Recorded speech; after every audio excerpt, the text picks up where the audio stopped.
Knowledge graphs break when the same entity appears under many names. RapidFuzz gives you a practical way to merge duplicate nodes.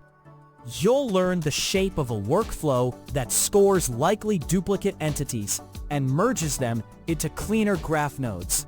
I'm Professor Pi, teaching AI foundations with simple Python.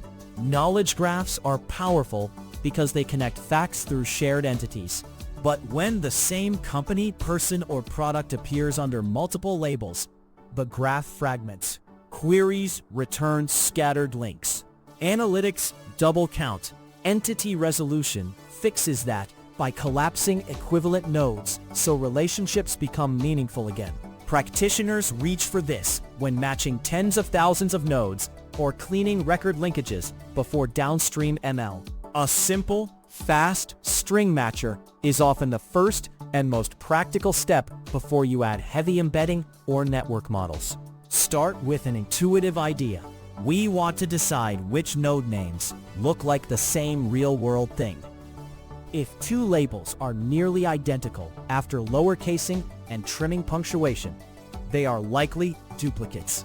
RapidFuzz gives a fast similarity score between labels. Use that score to nominate candidate merges, then apply a conservative threshold and rewrite the graph so edges point at one canonical node. The strength here is speed and simplicity. The weakness is name-only merges can still join distinct entities if context is ignored. We will build a tiny cleanup script. It will show a toy graph with a duplicate company in two nodes. Then we will compute name similarities. Pick the best candidate for each node, filter with a threshold, and finally merge nodes and collapse duplicate edges. Quick note: this code is designed to teach the core idea clearly. Library versions and local setups can vary, so check the official docs if your setup behaves differently. Now let us create the tiny graph and inspect the counts to get a baseline. This snippet builds a tiny knowledge graph where one real company is split across two node IDs, so the graph looks larger and more fragmented than it should.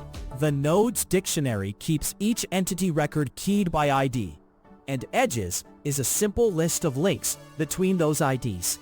In this example, E1 and E2 clearly look like the same company, yet the graph treats them separately.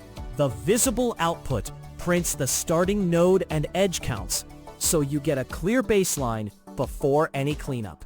We saw the raw graph and its pain. Next, we need a way to score two labels and get a single similarity number.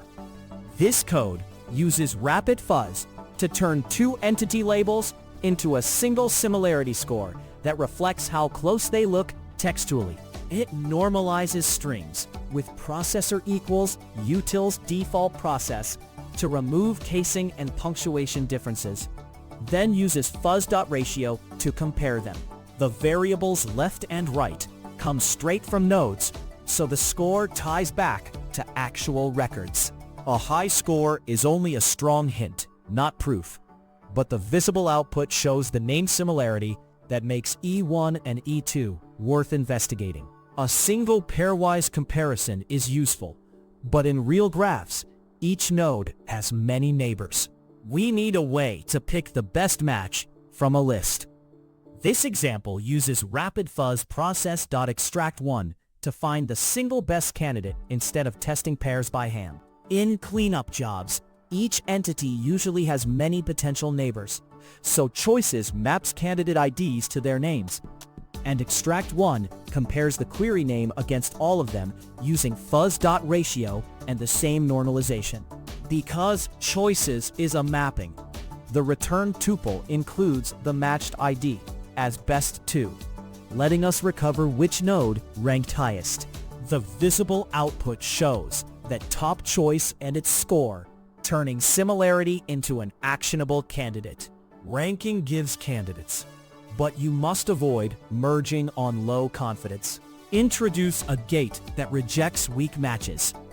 This snippet protects the graph by using process.extract1 with score cutoff, so nothing passes unless it meets our confidence threshold. Here, query ID points at E3, and the code asks whether Globex LLC should match either Acme node. Raising score cutoff tightens the gate and reduces false merges. Lowering it finds more variance at the cost of more risk. The visible output shows no candidate cleared the cutoff, which demonstrates that rejecting weak matches is as important as finding strong ones. Once we reliably nominate matches above a cutoff, we must apply the merge and rewrite the graph without losing traceability. This code turns the RapidFuzz match into a small entity resolution baseline that actually rewrites the graph. The merge dictionary maps duplicate IDs into a chosen route only when the best match passed the threshold. Clean nodes keeps the survivors and records the merged label as an alias so the old name isn't lost. Clean edges rewrites every edge endpoint through merge and uses a set to drop duplicate relationships introduced by collapsing nodes. The visible output shows the smaller, cleaner graph after resolution, proving that both duplicate nodes and redundant edges were reduced. This toy pipeline stands in for larger jobs. Scale the same logic across hundreds or thousands of nodes. Keep an alias field for audit, and log merges that need human review when scores are borderline. 3 quick takeaways. Merging names reduces graph fragmentation. RapidFuzz gives a fast text-based candidate score that's handy when you need low latency. And name-only matching can still make mistakes, so keep thresholds conservative or add extra context. To go further, tune the score cutoff against a labeled sample. Try different RapidFuzz scorers, or add contextual signals like shared addresses before you commit merges. For this example, adjust the cutoff and measure how many true duplicates you recover versus how many false merges you introduce. If AI Foundations in Python help, subscribe and watch the AI Foundations videos.